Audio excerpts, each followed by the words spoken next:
안녕하세요. 디자인 지식의 대폭발 현장, 자면서 듣는 시각 디자인의 역사입니다. 지난 시간, 우리는 도시의 광고판을 점령하기 위해 펫페이스, 이집션, 산세리프 같은 괴물처럼 굵고 시각적 충격이 강한 활자들이 쏟아져 나왔다는 이야기를 나눴습니다. 우아한 로만체가 광고판에서 맥을 못 추자 디자이너들은 글자를 크고 아름답게 만들려 했던 거죠. 그런데 여기에 치명적인 문제가 있었습니다. 도시의 광고 수요는 폭발하는데 그 큰 금속 활자들은 너무 비싸고 무겁고 잘 깨졌다는 겁니다. 인쇄업자들이 글자는 커야 하지만 내 허리는 아프지 않아야 한다고 외치던 바로 그 시대. 이 문제를 해결할 혁신적인 아이디어가 대서양 건너 미국에서 터져나옵니다. 자, 챕터 17. 산업혁명과 목판, 포스터 그리고 대중매체의 성장 이야기 시작합니다. 1827년 미국의 인쇄업자 다리우스 웰스는 대형 활자가 비싸고 투박하다는 문제점을 해결하기 위해 기발한 아이디어를 냅니다. 바로 나무 활자입니다. 웰스는 측면 라우터라는 기계를 발명하여 목재를 대량으로 경제적으로 가공할 수 있게 만들었습니다. 나무 활자는 금속 활자에 비해 내구성이 좋고 가벼웠으며 가격은 절반 이하였습니다.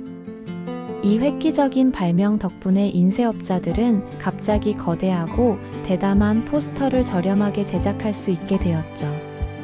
나무 활자 시대는 19세기 포스터 산업을 폭발적으로 성장시켰습니다.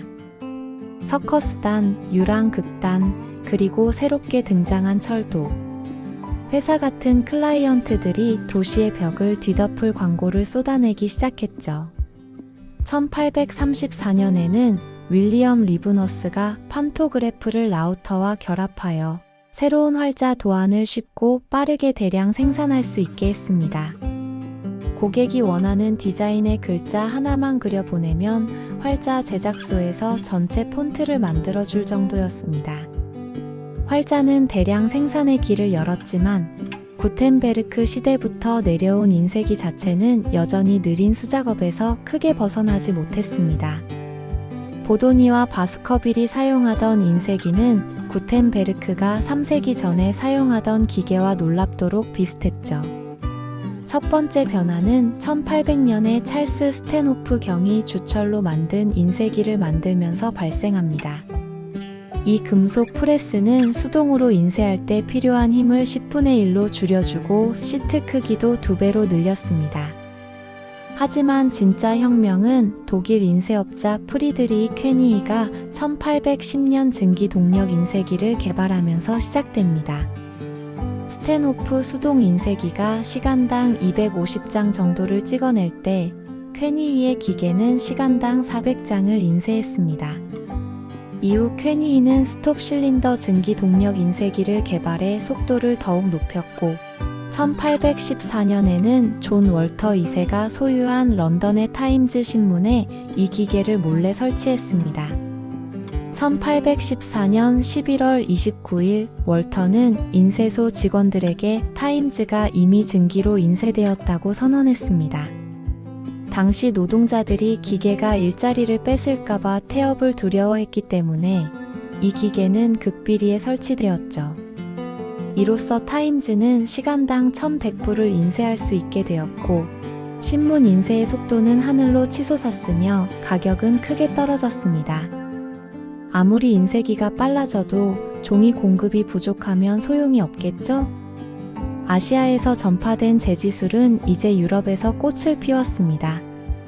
프랑스의 니콜라 루이 로베르는 1798년 재지 기계의 프로토타입을 개발했고 1803년 영국에서 푸드리니에르 기계가 가동되면서 이음새 없는 끝없는 종이가 생산되기 시작했습니다.